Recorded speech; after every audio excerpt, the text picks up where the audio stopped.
I'm Ken Ressler from Ohio. I do nutrition consulting. I've been doing nutrition consulting for dairy farmers for over 35 years. About 7 years ago, my wife and I bought the farm that I grew up on, so I'm the 5th generation farmer on there, and wanted to raise beef because I'm gone a lot of time during the day, and I thought, well, how hard can this be? Just put up a fence, run some cows out there, they can have calves, and we grow some beef. Well, I soon learned that was going to a whole new learning curve.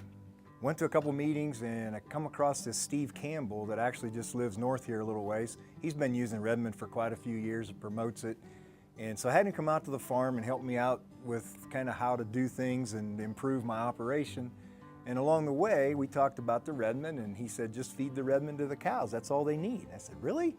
That's easy and cheap. And he said, sure, that's all they need. So I've been doing it for years. So I was doing that for a number of years, and well, most of you know that the price of milk has gone down and down and down, and the dairy farmers are getting squeezed. My customers were coming and saying, Ken, the milk check is not making it to the end of the month. We're gonna have to cut feed costs somehow. If you can't do it, we'll have to find somebody that can.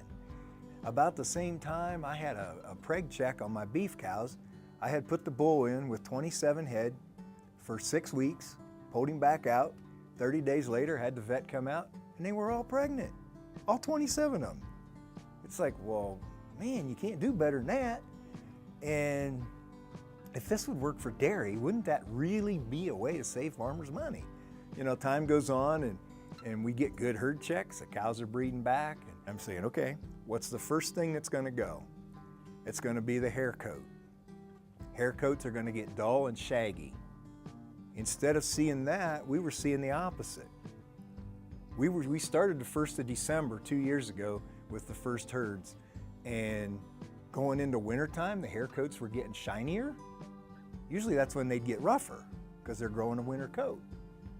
And they were getting brighter. The white got whiter, the black got blacker. You can't hardly understand that until you start to see it and you actually compare the cows.